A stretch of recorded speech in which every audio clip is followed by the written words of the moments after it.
Happy viewing all over the world and welcome back to my YouTube channel. It's me again, your Magadanis friend living in England, Mona G. So guys, Merry Christmas and advance Happy New Year everyone.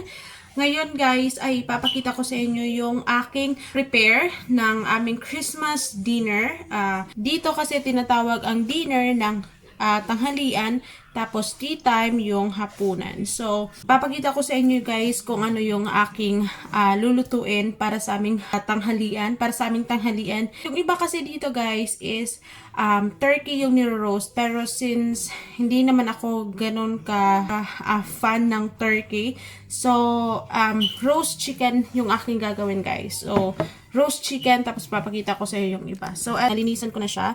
So, ang gagawin ko is, ayan, malinis na siya. And then, may chop na ako dito na onion. Ayan. Ayan, may chop onion ako. Yung chunks.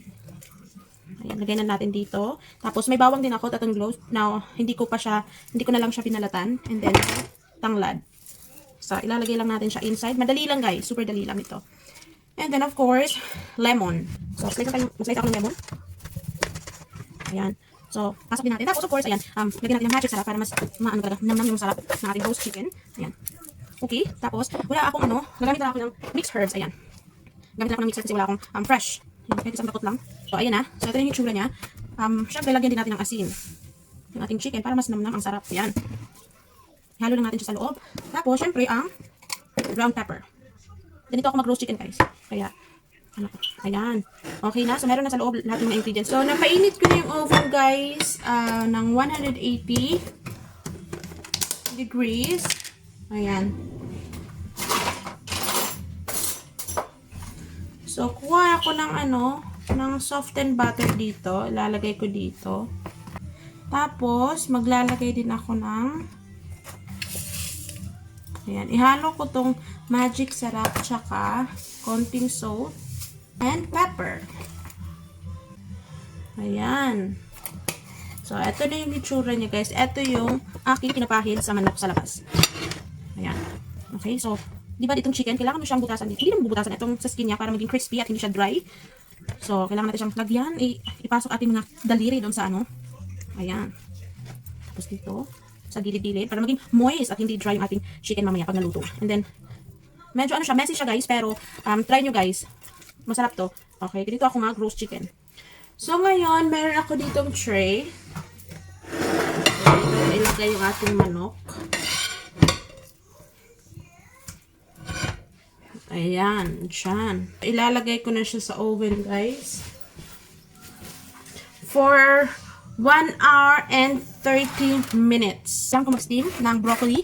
So, meron ako ditong broccoli. Yan, broccoli. Kailangan din ng carrots. Carrots, broccoli. Ano pa ba? Broccoli, carrots. Tapos, meron ako ditong potato. Imamash ko to guys. Lalagain tapos imamash. So, guys, magbabalat na ng sibuyas. Magbabalat na ng patatas si Sarah. Okay, sa baba. Mashed potato, steam na broccoli, carrots, tapos chicken na roast. Yan yung aming lunch today guys. Okay, tapos bumili ako ng Yorkshire pudding. So natapos ko nang magbalatan yung patatas. Ngayon naman ako ng broccoli. Kakat ko siya into pieces. Ayan, so ito yun. So nagbabalat na ako ng ang tawag dito ng carrots.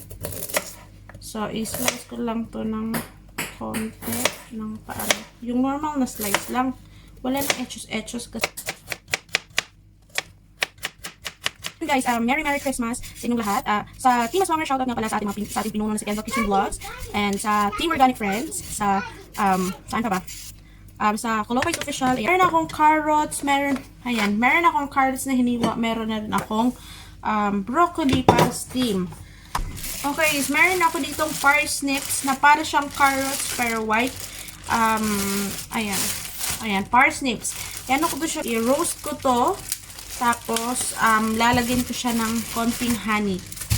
Yan, hindi ko alam kung anong Tagalog ng parsnips, pero parsnip po siya. Para siyang kind of carrots pero white. Tapos, matamis-tamis din siya.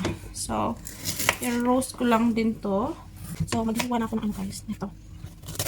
Ayan. Medyo lakihan ko lang kasi pag nilagay ko kasi ito sa oven, medyo maging maging maliit. Kaya dapat hindi siya gaano ka-liit yung paghiwa kasi pag nilagay siya sa oven, liliit siya. So, ito yung hitsura niya, guys. Ayan. Ayan. So, ito yung hitsura niya, guys. Ayan. So, ayan yung hitsura ng, parsnips. So, kuha lang ako ng, guys, ng baking tray. So, okay, guys. Meron na ako ditong baking tray. So, ayan na. So, ito yung hitsura niya, no.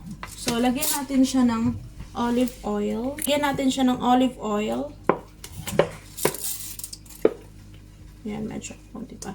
Ayan. Olive oil is very healthy po siya, guys. Ayan. Tapos,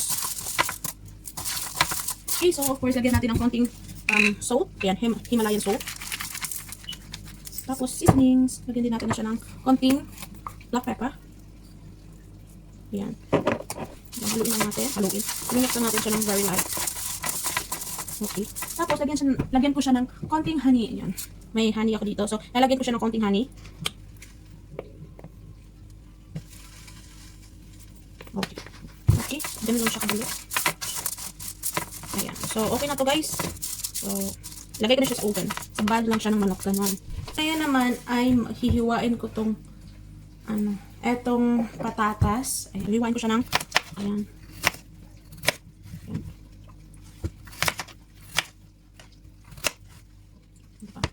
Hindi ko lang kadali matang, guys. Hello guys, hello, oy, pasensya na talaga. Ang tawag dito, gumawa pala ako ng cake. Ang tawag dito, chocolate cake, guys. Pero, akala ko naka-on yung camera kanina. Ayan, lahat ng eggs, butter, cocoa, flour, ano pa ba? Oil, milk, tsaka water.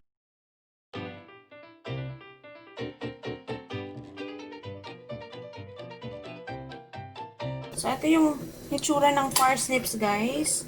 So far, so babalik ta rin ko siya. So, yung chicken, guys, 30 minutes na siya. 35 to 40 minutes na siyang nasa oven. So, ganyan yan yung hitsura niya. And i-update ko na lang kayo mamaya pag naluto na yung chicken at yung ating parsnips. Okay? So, ito yung ating So, ito yung steam natin yung ating broccoli tsaka carrots, tapos nakasalang pa rin yung ating potato dyan. So, ngayon, okay, ready na siya, guys. So, kukuha lang ako ng cake pan. So, ito yung aking, cake tin pan. Ayan.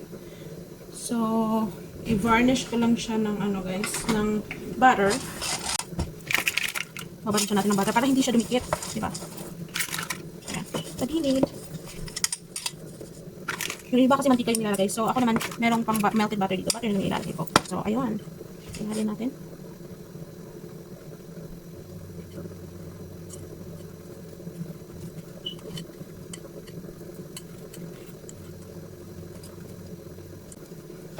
Ayan. So, there you have it, guys. Ito yung hitsura ng ating cake na ilalagay na sa oven. So, ready na siya for around 35 to 40 minutes, guys. So, ready na yung ating cake. So, ilalagay na natin siya. Let's go! So, guys, nalagay ko na sa oven yung cake. And, naluto na yung parsnips. Yung chicken, hindi pa. So far, guys, i-update ko na lang kay mamaya kung maluluto na. Mag-set up lang din ako ng table para ready na para mamaya. And then, maghugas na ako ng mga pinggan and etc. Babalikan ko yung mamaya-maya, guys. So, antabi lang kayo, okay?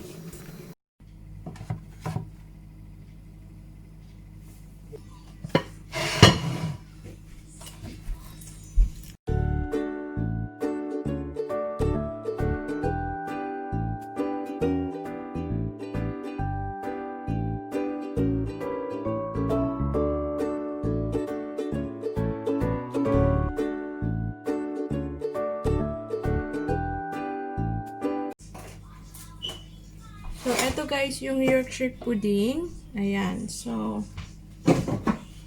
ready na. So, there you go guys. Eto yung chicken, steam broccoli, carrots, mashed potato. Ito yung parsnips at saka ito yung Yorkshire pudding. And gawa po ako ng gravy. Wait lang. So, ito naman yung kay Thea. Ayan, same din. So, guys, update ko lang kayo sa aking chocolate cake. Ayan, ano na siya. Ayan, ayan na yung hitsura niya, guys. So, mamaya mag-frosting ako mamaya after namin kumain. So,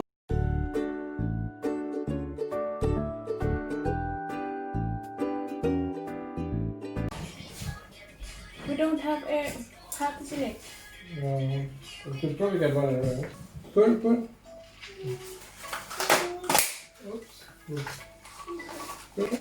Put. It's okay. Put on. No. Hold it. Hold it. Wait. Look, this up. Yours.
Includes a budget.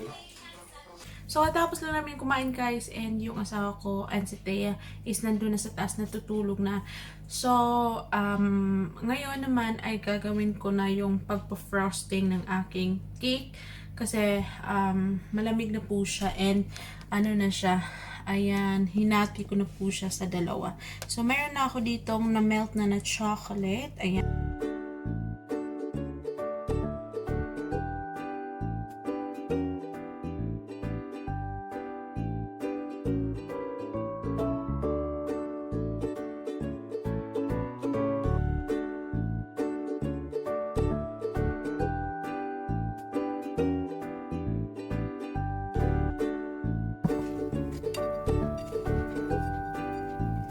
Ayan. And then, ayan natin siya.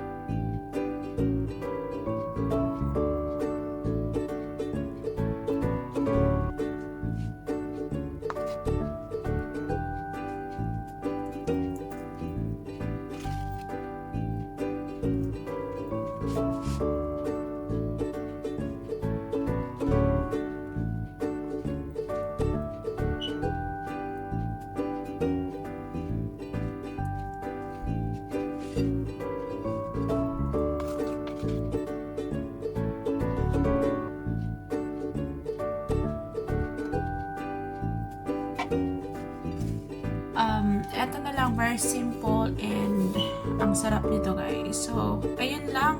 And yes, ilalagay ko na yan sa fridge mamaya-maya ng konti. And yes, of course, magpapasalamat ako. Ayan. Merry Christmas, everyone. Thank you so much sa pagsama sa akin today. And ayun, Merry Christmas from my family to yours so much, guys. See you again for the next video. It's me again, Monachi from UK.